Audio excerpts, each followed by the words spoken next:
Hello, everyone. So today we are talking about how to find work in voiceover.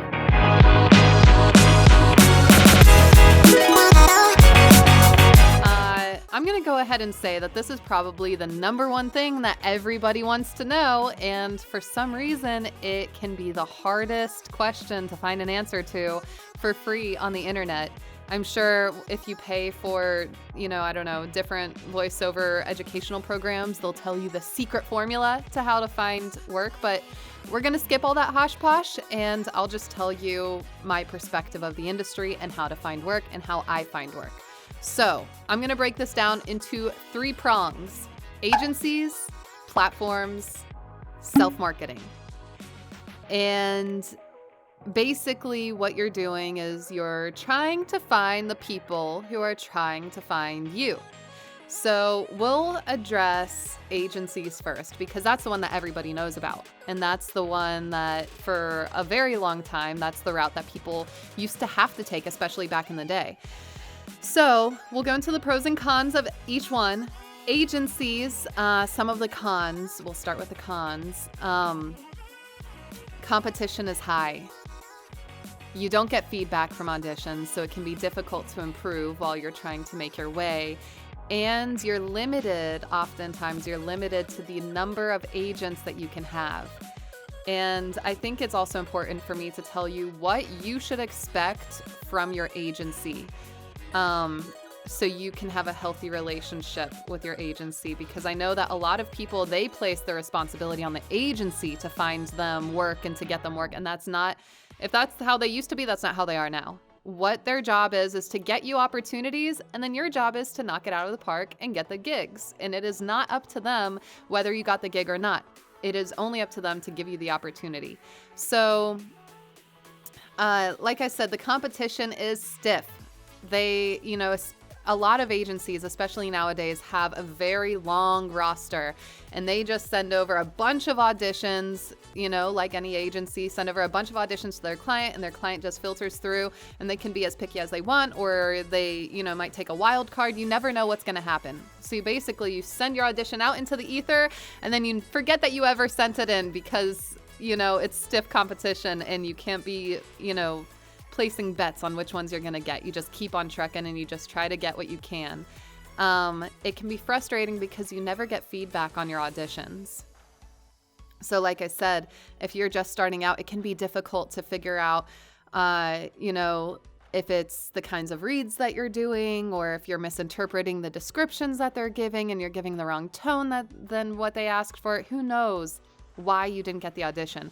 This is not the place where you're going to get a lot of feedback while you're trying to make your way.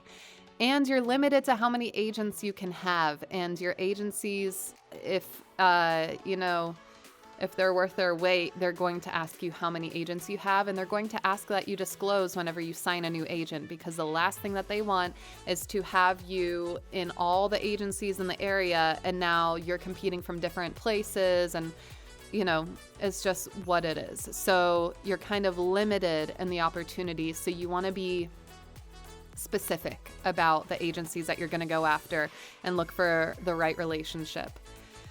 Okay, so those were the cons of agencies, but there are a lot of pluses to signing with an agency. They negotiate the pricing for you, which is so nice. And it oftentimes tends to be higher paying gigs that you're going to get through an agency. Like you could book, a $12,000, $20,000 project, and they really pay attention to the length of time that the project is going to be used. You tend to get bigger spots that are going to be cast nationally, things like that. So you do get access to better gigs, higher paying gigs, bigger projects, and great opportunities. So that's everything that I have to say about agencies in regards to this video. The next prong that I had spoken about were platforms. And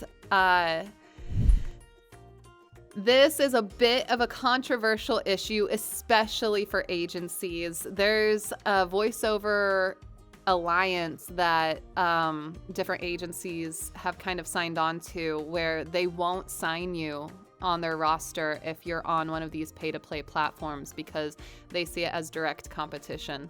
So we'll kind of see how that evolves over time, but I'll go into platforms anyways. You have places like Voices123, Voices.com, Fiverr, Voice Bunny.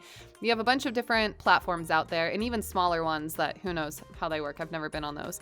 But a lot of these platforms, I'll go into the cons first. A lot of these platforms take a substantial amount of the cut from the project. For example, Voices.com and Voices123 charge you a yearly subscription. If I remember correctly, they were like whenever I had first tried them out years ago, it was like a $500 subscription or $50 a month, something crazy to just be on their platform. And then on top of that, they take cuts from the client and about 20% from you on every project that you land. So I don't like that. I don't like that at all, but that's why I put that as one of the cons. So fees and subscriptions tend to be very high. The rules, the boundaries that they set for you if you're going to function on their platform can be very controlling. And that's also disappointing a lot of the time because you don't have as much freedom to treat your business the way that you want, because now you are also representing their platform and they want to make sure that they're holding everybody to a certain standard, which kind of, makes them control you a lot more. So you can, I won't go into any specifics, but that's a pitfall for some people, and you might know what I'm talking about. And the projects can be a bit smaller than you would normally find with an agency. You're going to get more people who just run small businesses and they don't have the capital to spend as much on projects. So you're going to have to be a little bit more flexible, kind of find out where you fit as you work your way through it. Some of the pros of working on a platform are you don't have to search for the opportunity. People are going to this platform and you're going to be on that list that they're going to be searching through, and you can slowly start to build your experience, slowly start to build your credibility. And this is how you kind of work on your craft as opposed to just sending out auditions and never really getting good practice. This also gives you an opportunity, since these can be smaller projects and the likelihood that you're going to get hired for some of them are higher than if you were in an agency. Gives you an opportunity to work with a client, kind of figure out the business end of your voiceover career. How do you communicate? There's a lot more in voiceover than just reading words off a page, especially in terms of business. So this gives you a great opportunity to kind of work through all of that. And it's a consistent pool of jobs, so it can be a little bit more reliable than, just like these hit or miss auditions that you might be getting. So this can give you some really substantial income to build your momentum and possibly go full time if you're not at that stage yet. And these platforms tend to have an easy user interface. You can get paid through there, everything is set up, you build your credibility, you have stars marked, it's kind of like you get to build your brand a little bit within their interface and platform.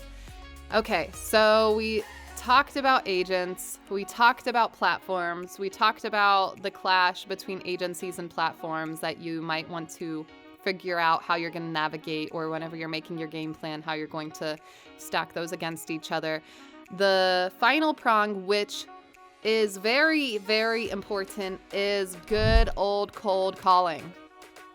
This is usually the part when I'm answering people on how to get voiceover gigs and I tell them to cold call, their eyes glaze over and it's like they don't want to hear anything else I have to say because cold calling is intimidating and they want to already check that off as like, okay, well, I'm not going to take that option. What else is there?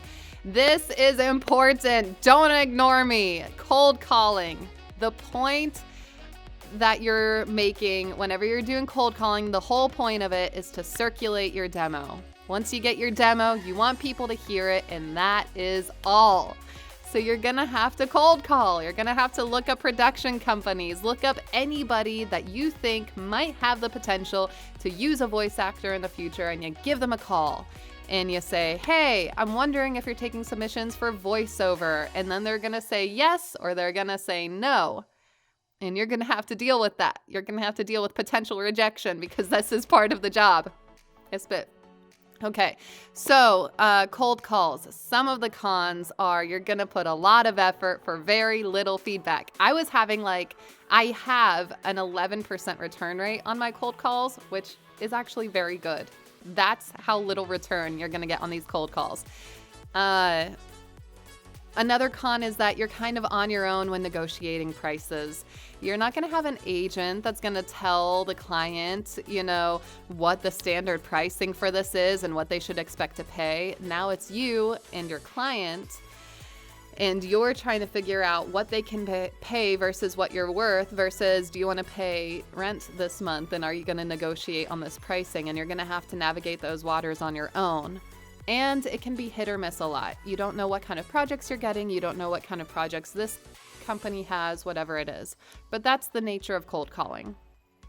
Some of the pros of this are that you can build a very stable, substantial contact list. And this helps you build stable relationships. And once you get some good fish on the line, then you can have some very consistent work. And another thing is that you can get in on some cool collaborations. You never know what's going to come up. You have some good clients, and this is how you build a voiceover business.